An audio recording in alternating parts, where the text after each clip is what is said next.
Cumprimentamos a todos com a paz do Senhor. Agradecemos a Deus por esta oportunidade. Aqui estamos com as irmãs que formam o EMADAL, União de Esposas de Ministros da Assembleia de Deus no estado de Alagoas. São irmãs esforçadas que trabalham no serviço do louvor. Nos solicitaram para dar uma palavra. A nossa saudação é o que está escrito em 2 Samuel capítulo 20, versículo 16. Uma mulher que representa as demais que pretendem servir ao Senhor. A Bíblia diz que ela gritou de dentro da cidade, dizendo: ouvi, ouvi, ouvi, peço que digais a Joabe que tenho uma palavra. E a mensagem chegando aos ouvidos de Joabe, ele permitiu que ela falasse. E ela disse: eu sou uma das pacíficas e fiéis filhas de Israel. Peço que me escute. E o chefe do exército de Davi permitiu que ela falasse.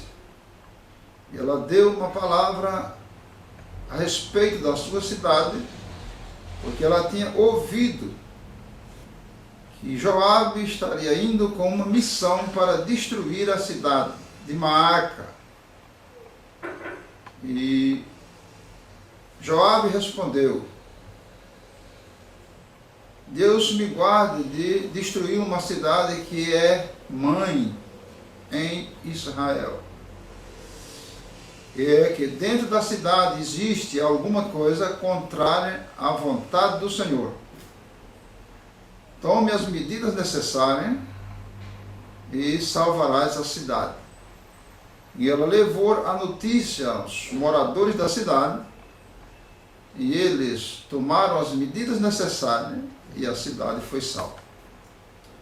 Então agora, o que eu quero dizer para estas irmãs que formam o EMADAL, a irmã Miriam dos Santos, a irmã Leia Teixeira, a irmã Francisca Cavalcante e o irmão Paulo, que está trabalhando para que assim aconteça. E contamos com a presença do pastor Erivaldo, esposo da irmã Léa, que está dando a sua cooperação. É, na verdade, uma entrevista. Ainda não sei ao tudo o que elas irão pedir, mas dentro das possibilidades e aquilo que estiver ao meu alcance, estarei passando para os nossos que passarão a ver e ouvir algo de suma importância, desejada pelas irmãs, pelo EMADAL, que é um departamento de louvor que serve ao Senhor e estará cooperando na convenção. Aqui estamos à disposição de vocês. Nós estamos aqui nesta manhã com muita alegria, no gabinete do pastor José Antônio dos Santos, o nosso querido pastor Zeneco, juntamente com a sua digna esposa, a nossa irmã Francisquinha, e nós escolhemos alguns detalhes da vida do nosso pastor e da nossa irmã, e nós iremos passar para vocês, e logo após a nossa irmã Miriam, ela estará fazendo uma pequena entrevista com o pastor Zeneco, com a irmã Francisquinha, para que o EMADAL conheça um pouco mais da vida desses abnegados servos de Deus. Então nós sabemos que o nosso pastor, presidente, ele nasceu na cidade de Santana do Ipanema, e ele vivia as emoções de um garoto em uma pequena cidade, calma e tranquila, às margens do Ipanema. Era a década de 40. Mas as coisas começaram a mudar na vida desse garoto Em 1945, quando chegou para ser sua vizinha, uma jovem vinda da Paraíba, chamada Francisca Cavalcante dos Santos, a nossa querida irmã Francisquinha. Não passou muito tempo, os dois começaram a namorar e a compartilharem seus bons momentos e suas lutas pela vida. Passado algum tempo, a família da irmã Francisquinha, que já era sua amada, resolveu se mudar para São Paulo à procura de uma vida melhor. Não deu outra. O garoto Zeneco, com seu espírito aventureiro e corajoso, foi também. Como o amor crescia a cada dia, os dois resolveram se casar. Lá mesmo em São Paulo. Esse garoto estava apenas com 19 anos e a garota com 17 anos. A partir daí, começaram de verdade a dividir todas as venturas e desventuras da vida.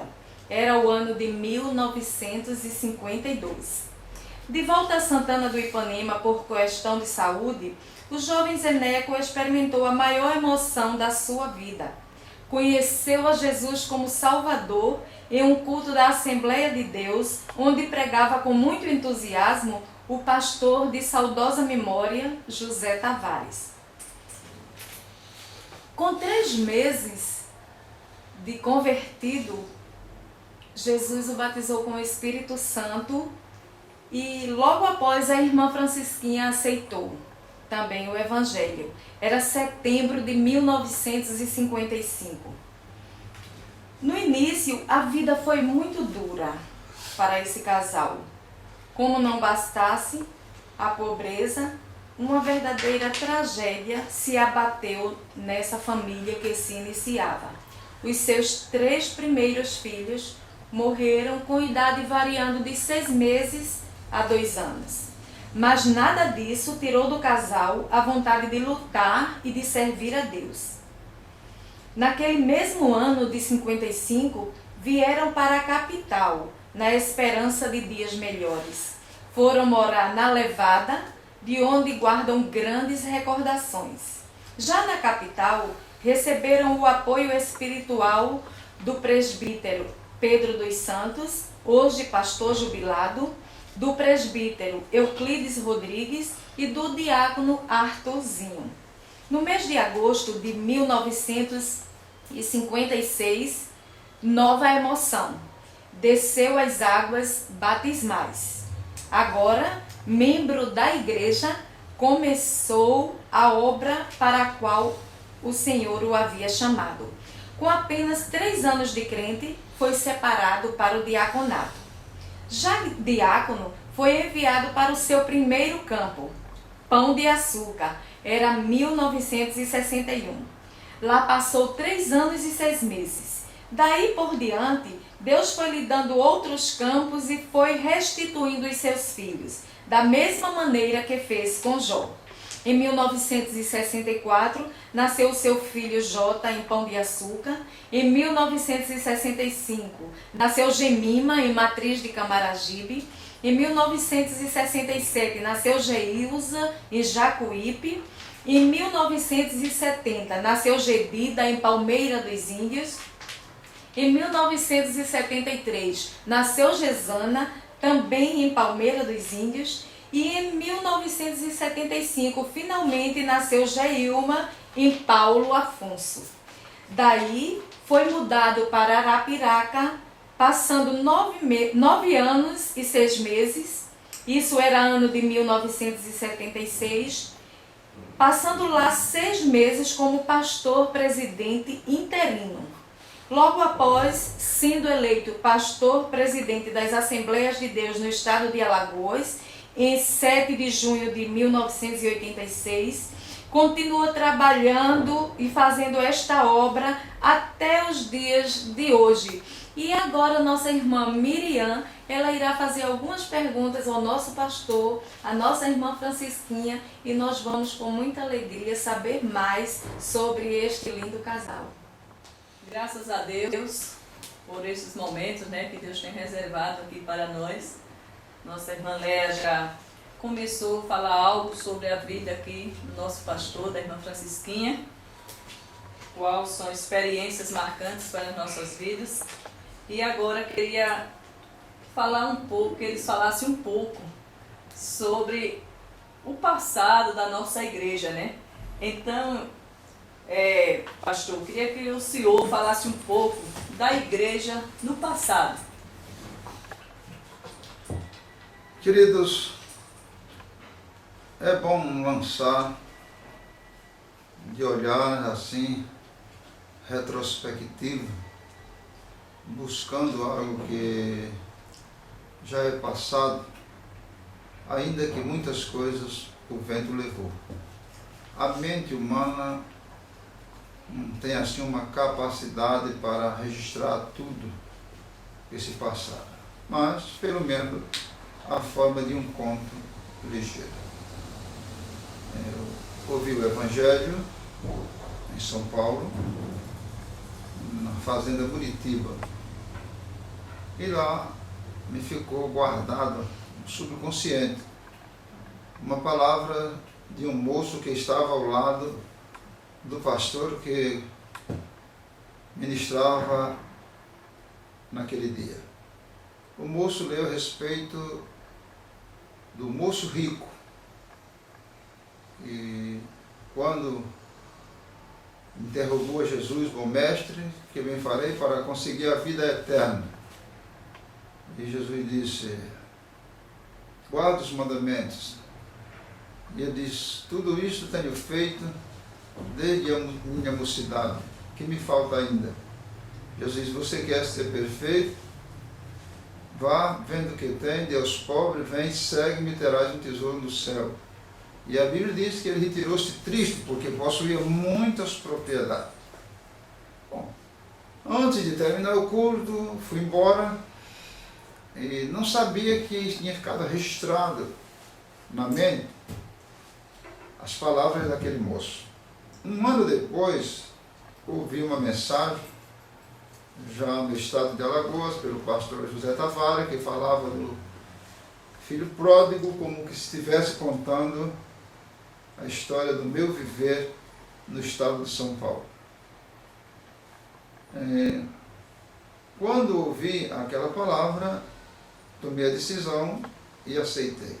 No dia seguinte, estava indo ao rio, e um banho, ficava perto da nossa casa, e no caminho ia pensando se continuaria ou não sendo crente, visto que gostava de algumas coisas. Não eram coisas absurdas, eram coisas que a sociedade ama. O cinema era alguns pequenos probleminha assim, como jogo de, se chamava na época, de onça, de filho, e essas coisas eram as minhas diversões. Mas se deixaria aquilo para ser crente, a época era muito segura, os crentes não podiam fazer determinadas coisas que hoje até consideram como esporte.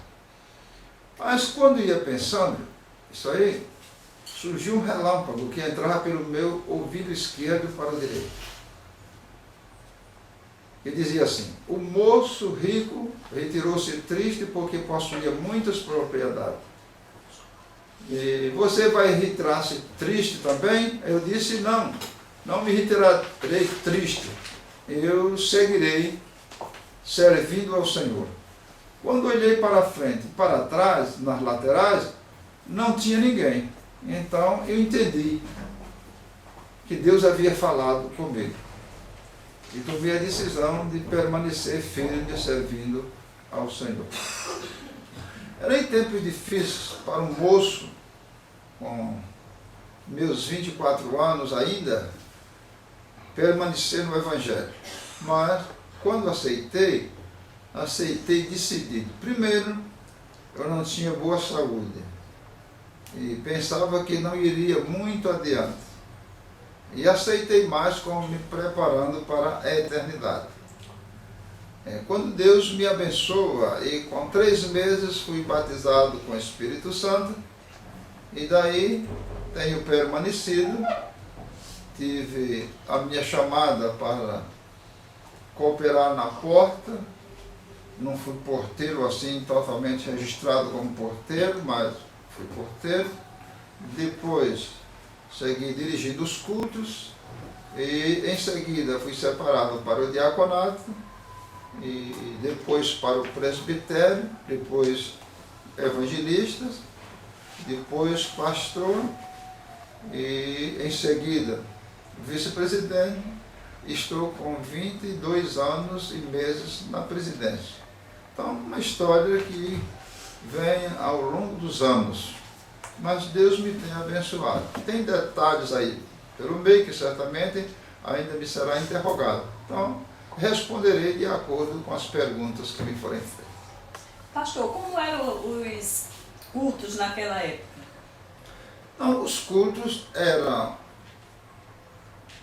normalmente assim como se pode ver hoje. Apenas os irmãos, eles usavam fechar as portas para o culto de oração. E aí começávamos com louvor, depois de 1 hora de oração, leitura da Bíblia, meditação, conclusão como um apelo para as pessoas aceitarem Jesus. Quanto à maneira, a liturgia do culto, como hoje, a Assembleia de Deus não mudou nesse particular. Outras coisas têm sofrido algumas alterações, mas a liturgia do culto é a mesma. Irmã Francisquinha, naquela época passada, as irmãs, as esposas de obreiro, elas tinham alguma atuação na igreja, atuavam como hoje, ou eram mais reservadas? Não.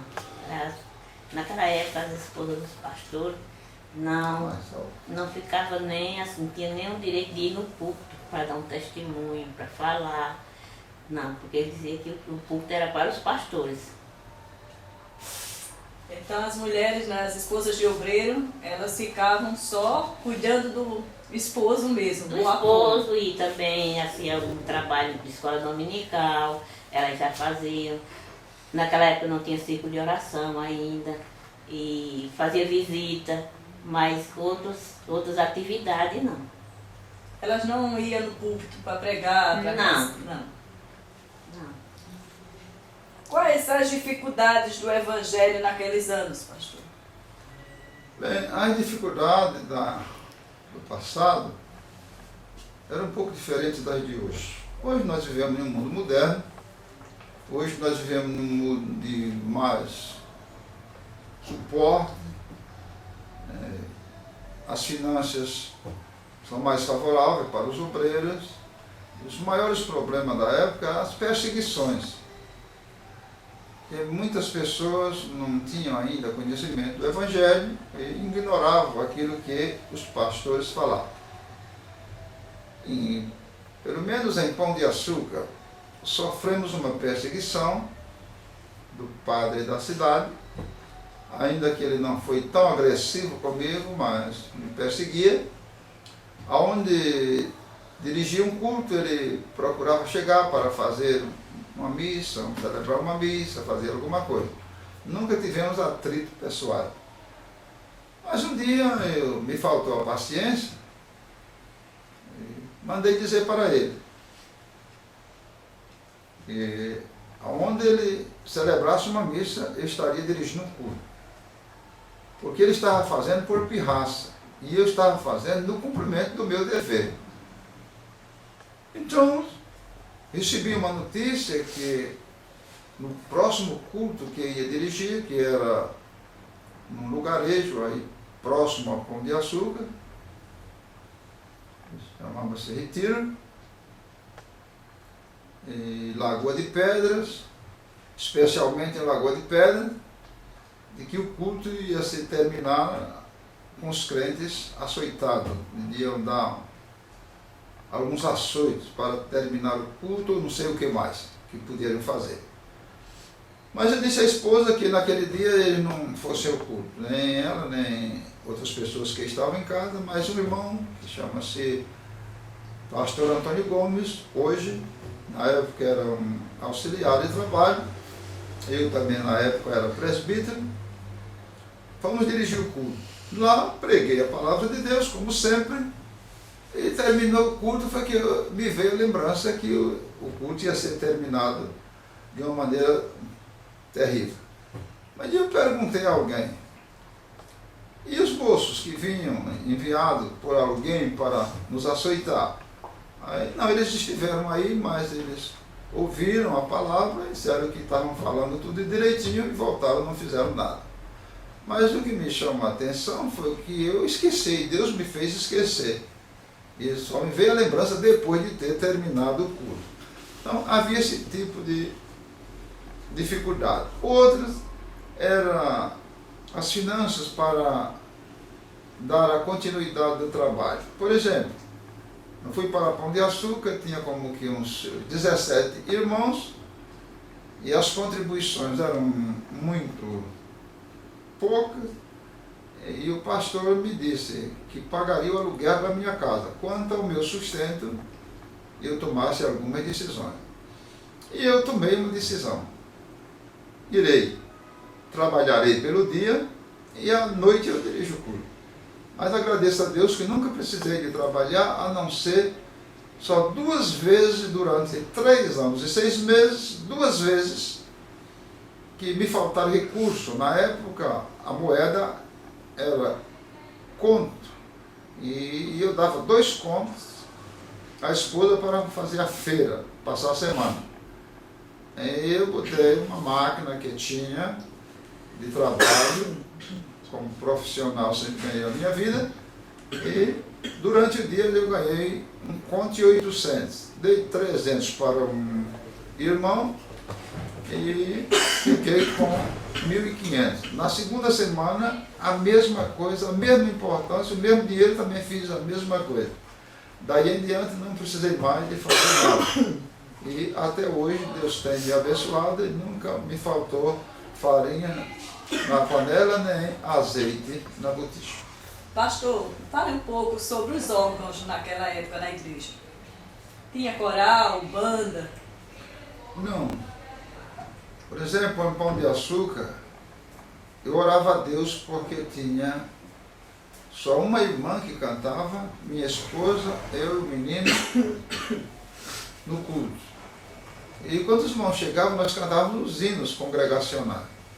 E não tinha ninguém para tocar. E eu orei a Deus na época. Deus, quando que me darás um conjunto, um grupo de irmãos para me ajudar a fazer o trabalho, pessoal que louve.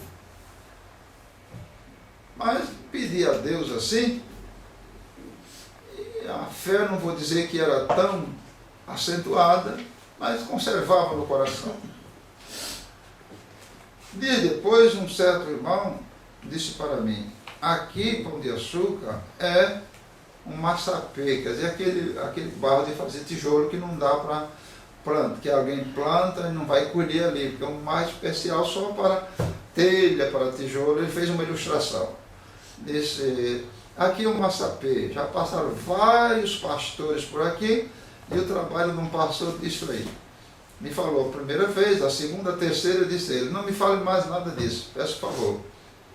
Porque só não tem almas para Jesus no inferno. Na terra, no pregar o evangelho tem alma.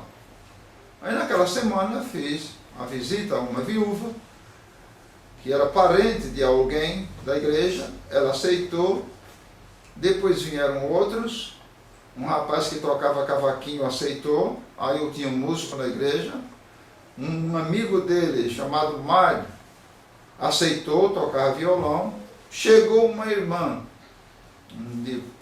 de Delmiro Gouveia, que era a irmã Lenira, cunhada do irmão Solon. Ela cantava, eu já tinha um instrumento que louvava ao Senhor, e aí o conjunto estava feito. Só que era um conjunto em miniatura, mas já dava para chamar a atenção de alguém. E passaram-se os anos, e eu tive o privilégio de agora, neste ano, ir à mesma cidade, já depois de 46 anos, para inaugurar uma banda que eu considerei como resposta das minhas orações naquele tempo. Agora, uma banda bonita, de jovem, e na hora que eu estava ministrando a palavra, eu não continha as lágrimas, porque fazia uma ligação dos meus sentimentos naquela época e agora tendo a oportunidade de ver no mesmo lugar uma banda, um conjunto formado, louvando o Senhor e com muita perfeição. Pastor, as festas naquela época eram como hoje? Olha, irmã Miriam, até serve de gracejo. As festas eram simples. Além de tudo, não se tinha recursos para hospedar. Não se tinha lugar para hospedar preletores. Não se tinha também, às vezes, nem refeição para eles, de acordo com a situação da época. Para você entender melhor, eu tive a coragem de convidar o pastor de Santana, que era o pastor Manuel Pereira, e outros. Mas não tinha uma cama para ele dormir. Mesmo assim, dormiram todos na minha casa. Daí você tira as conclusões. À tarde, comemos alguma coisa. Mas à noite, quando terminaram o culto, aí eles queriam, certamente, um lanche, alguma coisa. E eu tinha, assim, como que fosse hoje, um confeito, uma bala doce. E aí eu botei na mesa. E eles riram, porque aquilo não seria um tipo de lanche, mas era o que ele tinha. A Bíblia diz, o que eu tenho, isto te dou. E eles usaram aquilo ali, beberam água e foram dormir. Isso serviu de graça até para o futuro, o meu tipo de hospedagem aos visitantes. Irmã Francisquinha, dentro do que o pastor falou, no caso, a esposa, né, que se preocupa muito com esse lado aí, como a senhora se sentia nesses momentos? Eu ficava muito preocupada, porque eu não queria fazer assim, né? Eu queria ter um lanche, uma janta para dar para os irmãos, mas não tinha meios para isso, então eu tinha que se conformar assim mesmo. Pastor, alguns pastores que já dormem no Senhor, né, passado, fale um pouco sobre alguns deles, assim, como que não sei se o pastor Esperidião e outros. Olha, eu tive muitos companheiros, e até que o meu ministério, ele foi formado com o pastor Barros. Era um homem muito cuidadoso no estudo da palavra. Nas terças, ele usava muita palavra, estudos bíblicos, sempre tinha uma palavra para a igreja. Então eu achava aquilo importante. E para fazer esse trabalho tinha que haver dedicação. Então me dediquei a ler a Bíblia, a orar. Durante 5 anos não perdi, a não ser por motivo superior, um culto na terça-feira e no sábado à noite estudo da lição. Quando fui enviado para o campo, não tinha ainda curso teológico, mas tinha uma noção bíblica que dava para continuar a minha vida de obreiro. Depois, quando apareceu uma escola teológica, aí passei a estudar, como muitos outros do estado de Alagoas, e hoje temos o privilégio de dizer que na nossa igreja nós temos até uma faculdade, é verdade que não é ainda reconhecida, é curso livre, mas temos uma faculdade de teologia. E com o que tinha, a gente ia servindo ao Senhor. Irmã Francisquinha, né, hoje as esposas de obreiro sempre têm, todo mês, né, tem a oportunidade de se juntar para conversar, dialogar, tirar algumas experiências uma da outra. Naquela época tinha essa facilidade? Não, a gente podia vir assim, só vinha na convenção. Uma vez por ano era que a gente vinha, né? Assim, para se reunir. Então a gente vinha e ficava hospedada na casa pastoral, ali onde hoje é a igreja, que ali era a casa pastoral. E a gente ficava lá, assistia os estudos, nem todos os estudos a gente podia assistir também. E a gente ficava, pronto, mas não eram todas que vinham não, aquelas irmãs assim mais de idade não vinha como vem hoje. Só vinha aquelas mais novas e também eram pouquinhos que vinham. Pastor, quais as primeiras igrejas do nosso estado? Olha, as primeiras igrejas do nosso estado, Miriam, foi Matriz do Camaragibe, foi Porto Calvo, foi Maragogi, foi Jacuípe, porque o missionário Otonés, ele, como estrangeiro, certamente pegou mais esta linha da praia.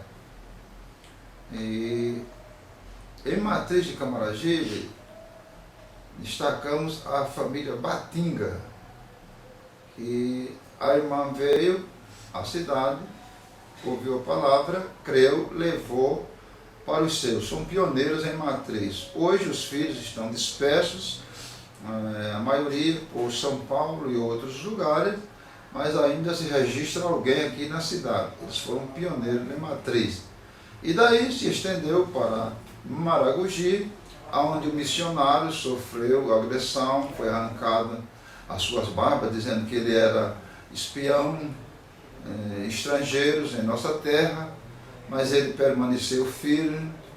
Aqui em Maceió, um filho veio a falecer e não queriam permitir que ele fosse sepultado no cemitério, precisou intervenção da polícia para que ele sepultasse o seu filho. Mas mesmo assim, ele começou espalhando irmãos por diferentes lugares, onde o Evangelho é pregado, as pessoas aceitam, e que hoje temos a felicidade de ter um estado coberto do Evangelho, e que registramos mais de 130 mil membros em todo o estado e mais de 150 pastores que estão fazendo o trabalho. Pastor, qual as melhores lembranças que o senhor tem da igreja assim do passado?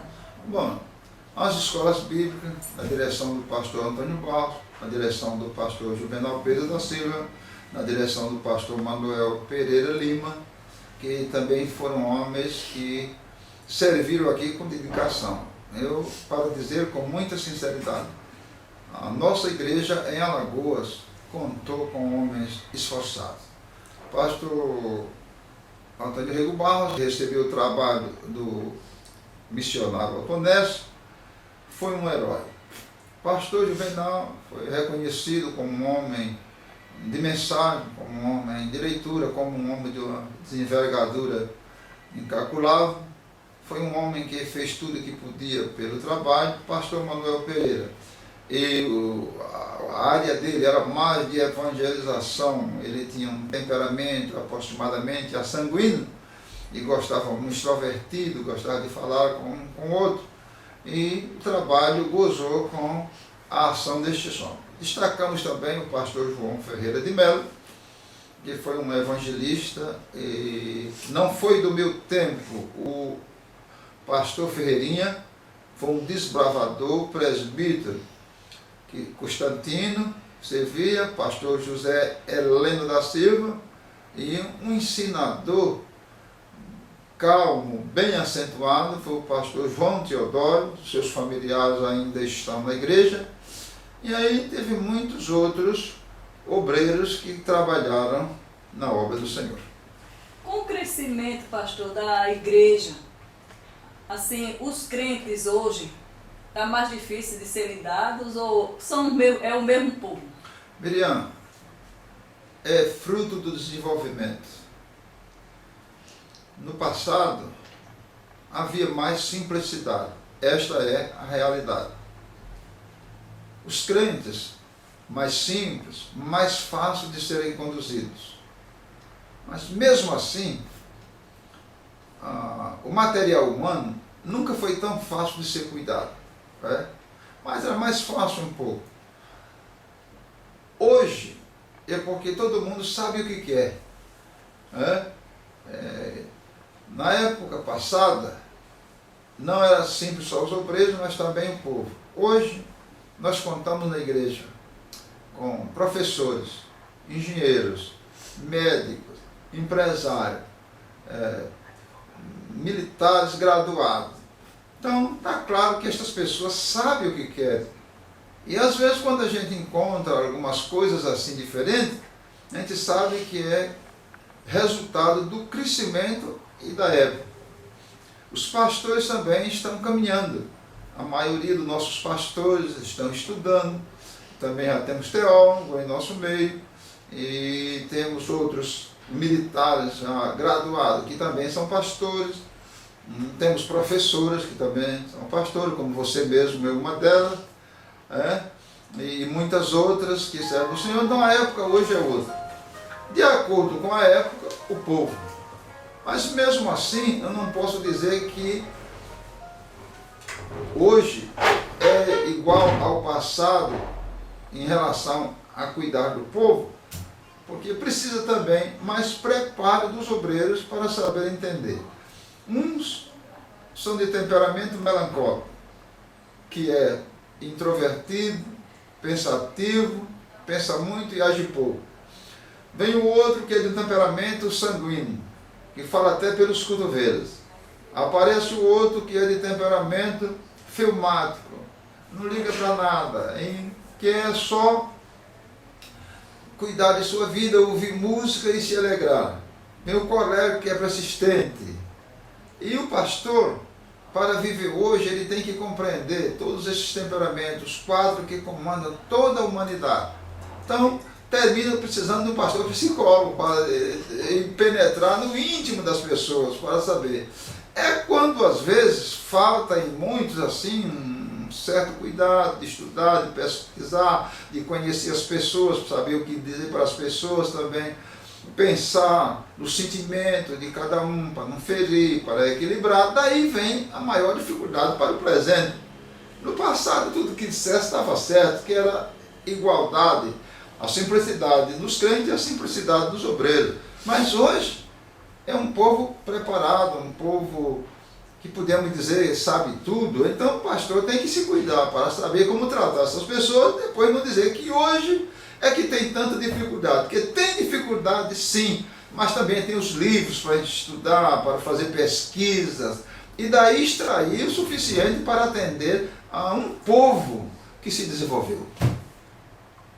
Irmã Francisquinha, no caso, a senhora que trabalha com a gente, né? Nós que somos esposas de obreiros, a senhora sente assim diferença das irmãs do tempo passado para hoje em lidar com elas? Olha, Miriam, tem alguma diferença, mas não é tanto também, né? Porque você sabe que as coisas mudou também, né? E o povo vão de acordo com o tempo, né? Mas, graças a Deus, eu acho que vai tudo bem. Pastor, a UEMADAL está completando 15 anos esse ano, né? Então são 15 anos que a UEMADAL se reúne às segunda-feira, 2 vezes por mês, né? Quando tem reunião dos obreiros da capital, que é dia de segunda, e nas terças-feiras, quando é reunião dos obreiros do estado. E faz o estudo, o ensinamento, ali canta, né? Louva ao Senhor. E esse trabalho, como o senhor tem sido para o seu ministério esse trabalho? Se tem ajudado no seu ministério, esse trabalho das irmãs, tem sido útil? Miriam, eu reconheço e valorizo o trabalho das irmãs. Sinto que não posso dar uma assistência como vocês merecem, mas valorizo. E uma coisa que me chamou a atenção, dada a época, dada a simplicidade da minha esposa, vocês conhecem, ela tem suas virtudes, mas eu perguntei a ela, por que você não passa esse trabalho para outros fazerem? Ela disse, não, ainda que em mim não tenha os recursos necessários para a atualidade, mas eu estou ali para lhe ajudar. E trabalhando com as irmãs, eu juro que estou fazendo um trabalho junto a você. E é a razão de eu estar atuando. Então, começando por minha esposa, que é quem cuida de vocês. E vendo também o trabalho das irmãs no louvor. E sabendo que são esposas de obreiros.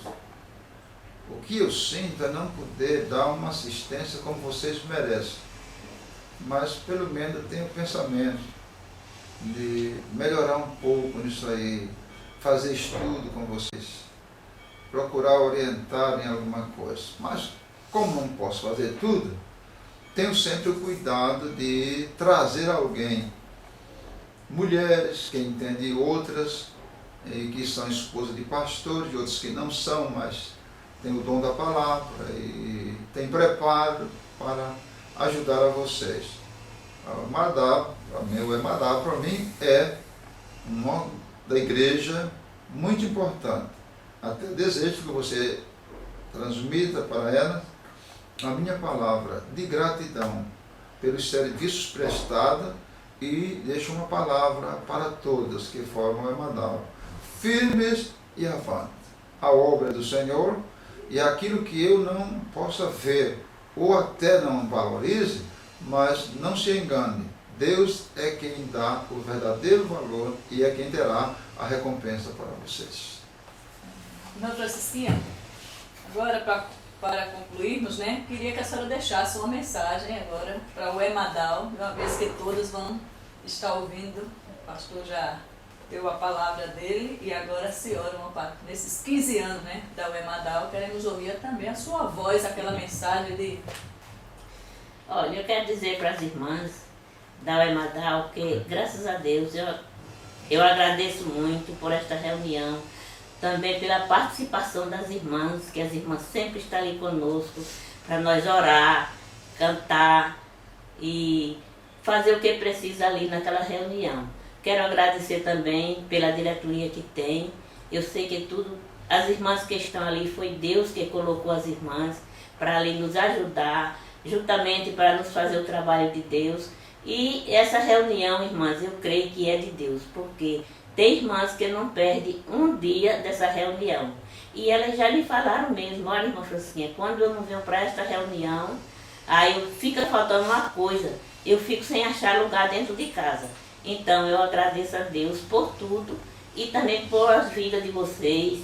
Eu oro por vocês, para Deus abençoar cada uma e que Deus abençoe e vamos continuar fazendo o trabalho de Deus. Então, graças a Deus, né, pelo que ouvimos aqui, muitas coisas novas, porém, novidade para mim, né, nasci no Evangelho, mas muita coisa que o pastor falou ali, que não era do meu alcance. Por isso, é uma oportunidade única essa.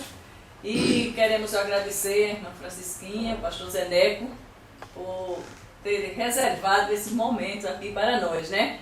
E queremos, em nome da Emadab, eu quero dizer, irmã Francisquinha, que nós temos muita honra de ter a senhora como nossa presidenta.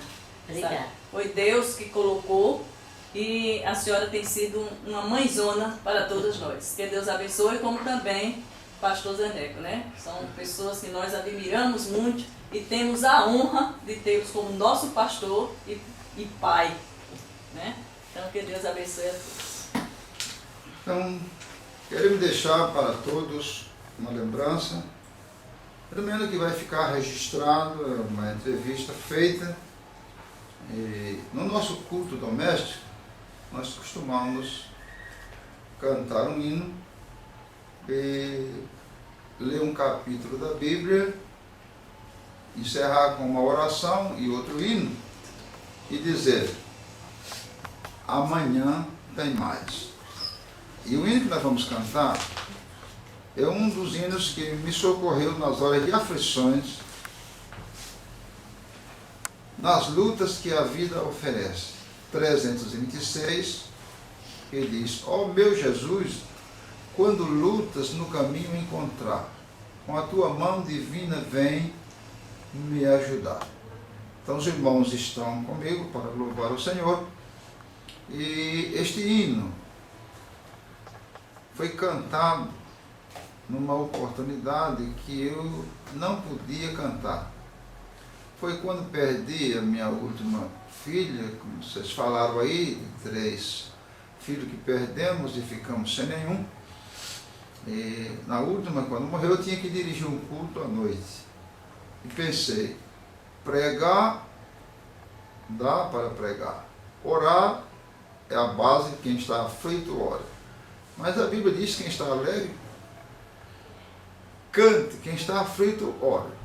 Orar dá para orar, pregar dá para pregar, mas hoje não dá para cantar. Mas aí me veio à mente este hino, 326. Ó meu Jesus, quando lutas no caminho encontrar, a tua mão divina vem me ajudar. Então peço que vocês cantem, eu vou tocar com vocês este hino que me socorreu nos dias das minhas lutas.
Aqui encerramos a entrevista com as nossas irmãs Madá, e agradecendo a Deus pela oportunidade e desejando que este trabalho feito pelas irmãs venha a enriquecer mais alguém que segue ao Senhor. A vida é assim mesmo, cheia de altos e baixos, vales e montes, mas a Bíblia diz: ainda que eu andasse pelo vale da sombra da morte, não temeria mal algum, porque tu estás comigo, a tua vara e o teu cajado me consola.